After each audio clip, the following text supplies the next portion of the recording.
Hello and welcome to Talking Points. I'm Dave Kelly, Director of Advanced Media Production at Cal State Long Beach. Our topic today is international trade and transportation. We'll discuss the long and often complicated journey that manufactured goods travel from the factory floor halfway around the world to a retail store in your neighborhood. And in some cases, these goods are delivered directly to your front doorstep. My guest today is Dr. Tom O'Brien. Dr. O'Brien is the Executive Director of the Academic Center for International Trade and Transportation. Tom, thanks for joining us and welcome to Talking Points. Thank you, Dave. It's a pleasure to be here. Well, let's get right to the bottom line, Tom. I go to a retail store in my neighborhood, I find a product on the shelf, I pull that box off the shelf, I read on the label that it's made in China. How complicated is it for a box to get from a factory in China to a store shelf in California? What are the steps involved? It's pretty complicated, right? Before it's gotten to that shelf and before you've put it in your car to take it to your home, which is that last mile, it's taken a journey that starts with component parts that may have originated in a number of places around the world that get to China, assembled there, transferred to a principal port, probably in the southeast of China, put on an ocean vessel, sent overseas, unloaded at a port like those in Southern California, Los Angeles or Long Beach. On its way to the store, it may be what we would call transloaded or cross-docked, that's combined with other goods going to the same destination. It may be put on a rail car, another truck on its way to the final destination. It's a trip that can take a number of weeks just to get to the store, and precision matters, right? All these points along the supply chain to get it to you, and it should be seamless to you, the consumer. And this is an industry here in California. We call it the goods movement industry, and because of our ports, the San Pedro Bay and the warehousing and all of the distribution systems, it is a legitimate industry that we employ probably hundreds of thousands of people altogether throughout this region. As far as how this process works, we know that we have various stakeholders in this industry. One very important stakeholder, of course, is what's referred to as the beneficial cargo owner, and that would be those large retailers that bring the goods in. A lot of big box stores such as Target and Walmart and Home Depot, and major department stores such as Nordstrom's, Sears, JCPenney, and Kohl's, etc.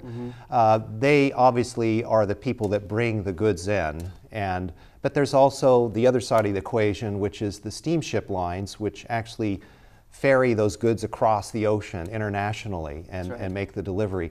So if I can use a metaphor here, or maybe in this case it's more of a double entendre, who's really driving the bus in this international goods delivery system? Well, as you indicated, there's sort of a lot of bus drivers, which makes it interesting and complex. But I think you're right to start with the beneficial cargo owners, or the BCOs, because it's those BCOs or their agents who are making a lot of the decisions about where the goods are going to be manufactured, which trade lanes are used to get the goods from origin to destination, when those goods are going to be shipped.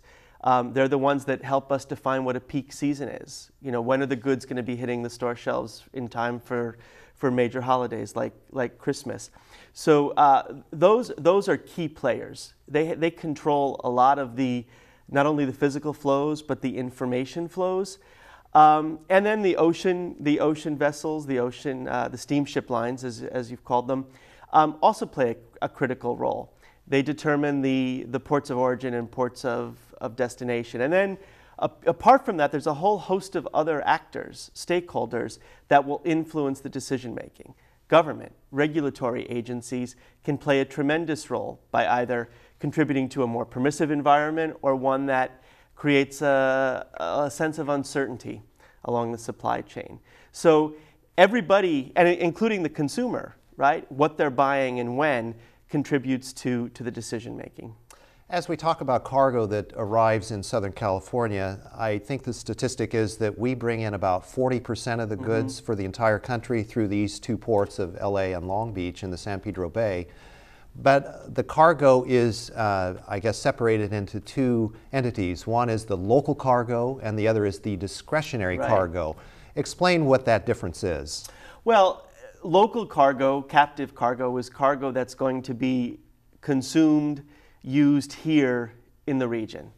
And that's likely to come here regardless, right, of what the origin is. It doesn't make sense to send something to Seattle or Tacoma if you just have to truck it here because this is where its final destination is. That's the local cargo.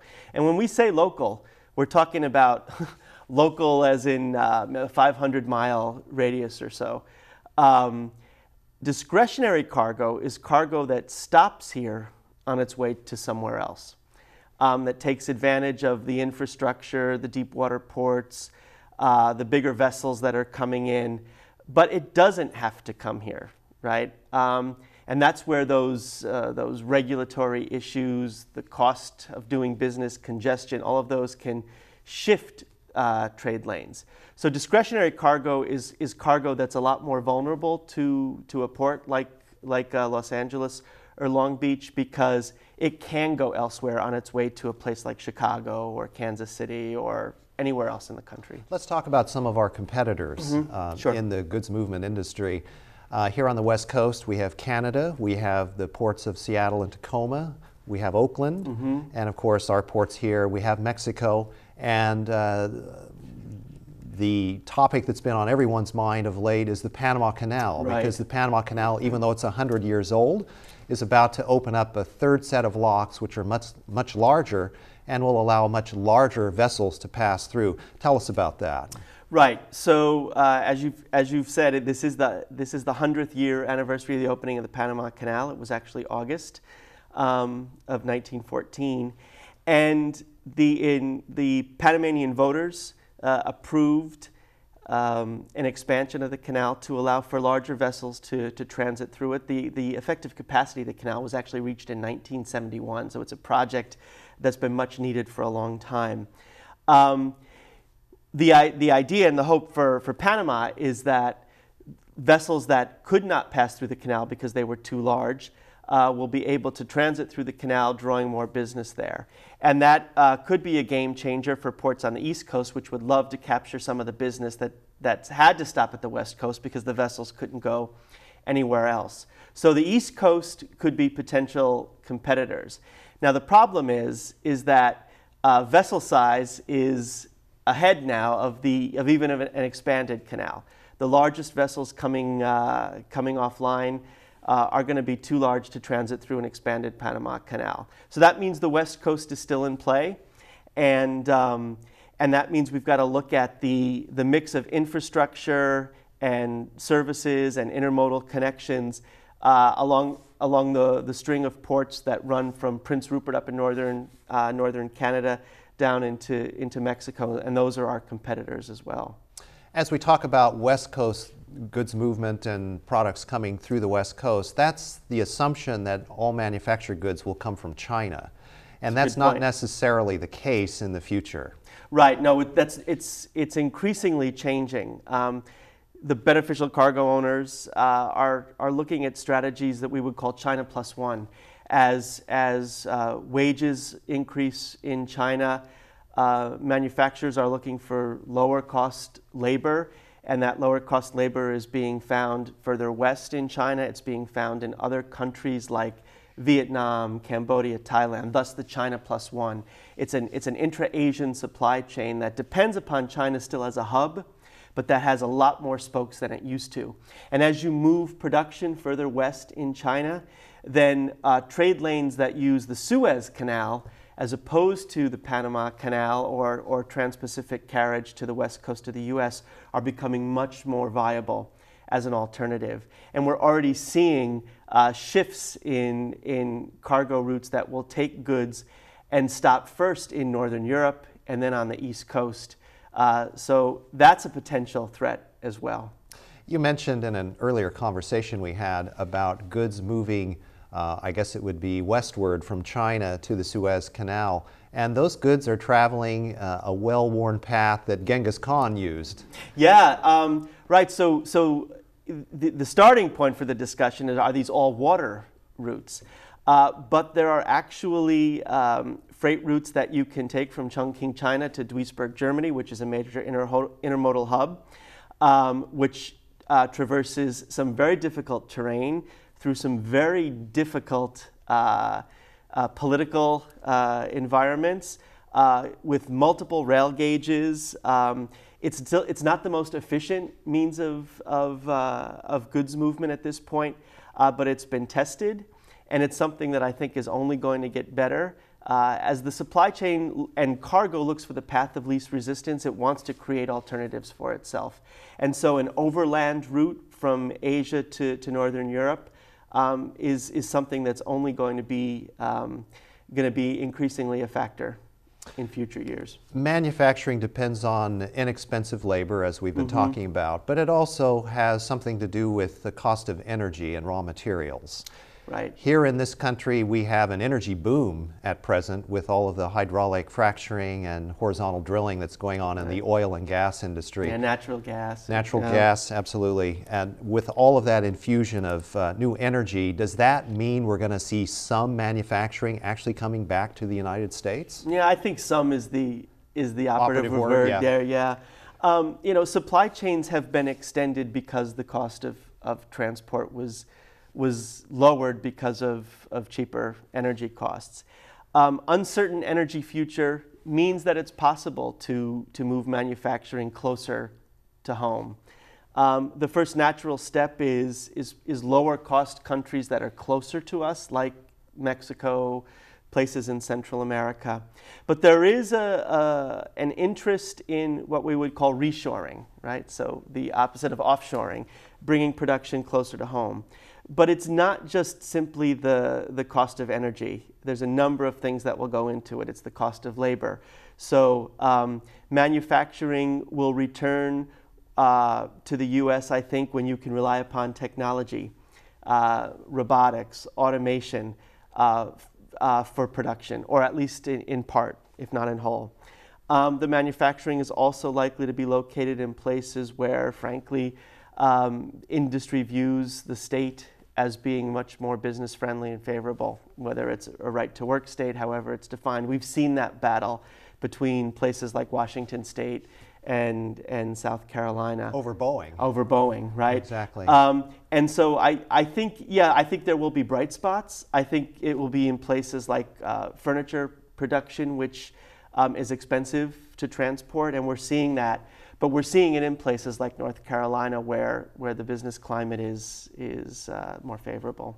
Tom, we're going to have to take a break right now, but when we come back, we'll talk about innovative new possibilities like 3D printing and also online commerce. Stay with us.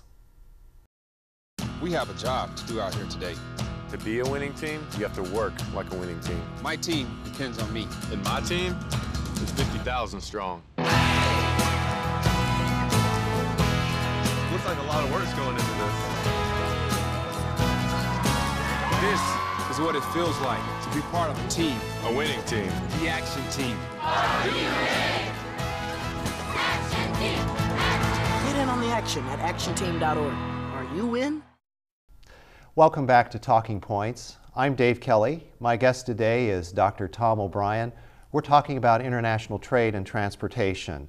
And Tom, before the break, we were talking about manufacturing, the possibility that some of it may come back here to the United States, but right. What you were talking about doesn't sound that great in terms of California's future, but maybe for some of the southern states and the right to work states. Yeah, I mean, we have a great potential in this state, right? We've always been a center of innovation, so there's still great hope, but the complex picture and the evidence suggests that what's critical and what's a top priority for those manufacturers right now is a combination of that innovative capacity, but cost. And we're not the cheapest place to do business. Well, one thing that California does excel at is design. Yes. And 3D printing is something that we mentioned right before the break, and let's talk about that for a moment. What exactly is 3D printing, and why is this an innovation that could ultimately change the face of manufacturing? Right, yeah, it's funny, just a few years ago it seemed almost like science fiction, that you actually combine design, research, engineering with the ability to print out component parts for other phases of the manufacturing process or goods themselves. It's still in its developing stage, in some cases still more experimental and still relatively slow compared to other kinds of printing. And in fact, whether, printing is right, but it's more than that. It's the engineering, design, and manufacturing process. It could be a game changer. The question, it becomes a question of scale. How much and what can you produce via 3D printing? And whether it's an opportunity for us as a nation, because of our capacity and innovation and design, to actually create new markets for export, for goods that we can export. And then the possibilities for importing replenishment parts. I mean, there's a lot that we don't know about 3D printing, but it's certainly a potential game changer that's gotten the attention of people in this industry and elsewhere, and a lot of economic development folks as well. Let's talk about another game changer, and that's e-commerce or online retail and purchasing. 20 years ago, none of us had ever heard of Amazon.com, but they certainly have changed the game, and eBay as well. Let's talk about that for a moment. How did that change the game, and what are retailers doing to try to compete with that? Yeah, and they have to compete with it. I think the fact that Sears, Walmart, Target consider Amazon a competitor and not simply their fellow retailers tells us an awful lot. To answer your question, what Amazon and eBay and others in other parts of the world, like Alibaba in China, have changed the business model for not only retail but distribution. We're now in a world of what we would call omni-channel marketing and distribution. So that's just not simply delivering goods to store for purchase, but delivering goods to our home, delivering goods to a store for pickup that you may have ordered online, a whole range of operations.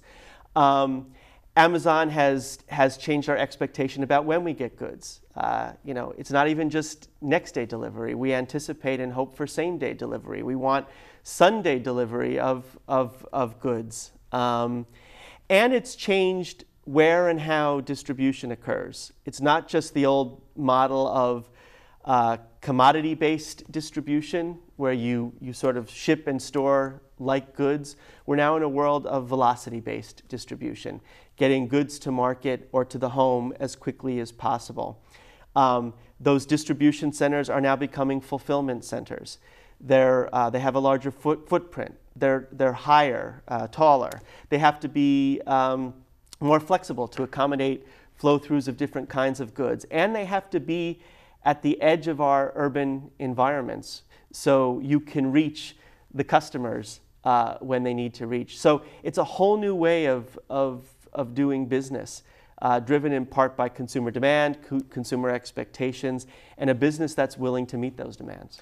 I have an example of how a fulfillment center was able to provide a product to me. I was ordering a book from Amazon.com, and being here in Southern California, their manufacturing center for this, or fulfillment center for this, is in San Bernardino. Right. I ordered the book on a Friday night. I thought I probably won't get that until the middle of next week. But sure enough, on Sunday, a package appeared on my doorstep, which I didn't realize the U.S. Postal Service is now delivering on Sunday for Amazon.com. And it turns out they had printed that book in San Bernardino on Friday night, shipped it on Saturday, and I had it at my doorstep on Sunday. On Sunday. Isn't that amazing? The industry would refer to that as postponement in a good way. It's customized for you, right? It waits until the last possible minute so inventory is minimized or eliminated altogether. And it's personalized. And it's convenient for you. Yeah, that's a great example of the way the way this supply chain is operating these days. But can Amazon.com continue to provide that level of service in terms of delivery to your doorstep on a Sunday? It's a good question. We have some indication that it's looking at the business model now that it's become the standard. right? If you're an Amazon.com Prime customer, you may have noticed some changes in the past couple of months about the pricing of that service. It's going to become a lot more expensive if you want goods shipped to your door whenever. And that makes a lot of sense. It's expensive to deliver single packages, which are not standardized, right, to your door at any given time, any given day. And so the fact that Amazon is partnering with places like 7-Eleven to develop lockers for drop-off seems to me a nice middle ground. It's still fairly convenient for the customer. It's a neighborhood serving facility where pickup can occur at the customer's, when the customer wants it and needs it for the most part.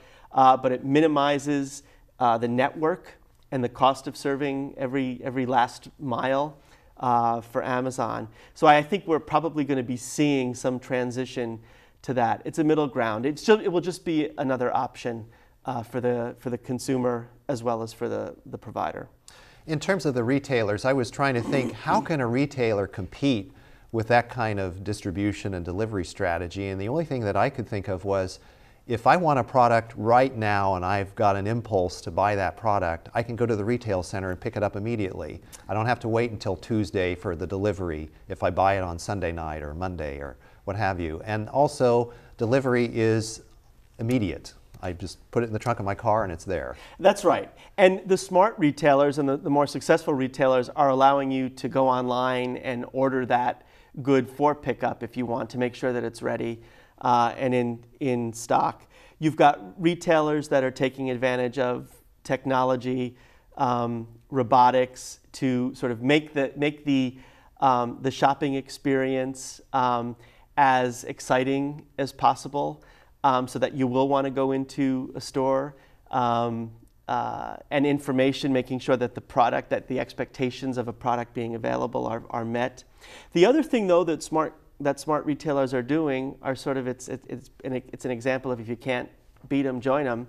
They're using Amazon.com's network for fulfillment, right? So if they can't do it as well as Amazon, they're using Amazon's distribution network and fulfillment network as part of the services that they offer. And that way Amazon's acting like a third-party logistics provider. It's value-added service. If you can't beat them, join them. That's exactly it. That's exactly it. Let's talk about drones. We've heard about Amazon investigating the possibility of having these unmanned aerial drones dropping packages off at your doorstep. What do you think will happen with that? Well, I'm sure it's going to be technologically feasible sooner than it's going to be politically feasible. Both from a regulatory perspective, you've got the FAA is not too thrilled with this concerned, idea. and I'm sure local fire departments and police are also going to have concerns. And this may be one area where the customer says enough is enough, right? I mean, convenience is one thing. Maybe this is a little too intrusive, but for some people, probably not. I wouldn't rule anything out at this point. We talked a little bit earlier about some of the advantages that California has sort of naturally in terms, we have our harbor and we have our access to East Asia, and that's always been one of the hallmarks of the goods movement industry, is having that access. But also we talked about design and our ability to adopt technology. Automation is the word that alternately inspires and excites people and strikes fear in the hearts of people. Where are we going with automation? Well, it's partly inevitable. One of the things that the supply chain likes to do is minimize costs and increase predictability. Labor is one of those areas, frankly, where the supply chain looks to minimize costs. And you can get reliable technology. I think what it will do is it will create new employment opportunities for well-skilled, well-trained people who understand complex network systems, whether it's for warehouse management, fleet management, 3D printing systems. There will be that opportunity. But more work will likely be done through automation and robotics. And that distinction between technology and automation matters a lot to people, particularly those who are doing work where the actual position could be eliminated. Tom, I just have about 30 seconds Okay. to give you, and I wanted to give you an opportunity to talk about a really exciting program that you're involved in, funded by the Federal Highway Administration. It's about developing and implementing educational programs about transportation issues. Talk about that if you would. Right. Well, our ability to train the workforce to meet these challenges depends upon knowing what the best practices are in workforce development. And we've been lucky enough, and because based on our track record, to receive a grant from the Federal Highway Administration to establish a center to develop educational programs, to pilot these programs, and to be a source for educators and industry in an 8-state region stretching from California to Texas. We're very excited about it. That sounds terrific, and thank you for joining us today. It's been my pleasure. Thank you, Dave. And thank you for joining us for this edition of Talking Points. Please join us again soon for the next edition. Until then, I'm Dave Kelly. Have a nice day.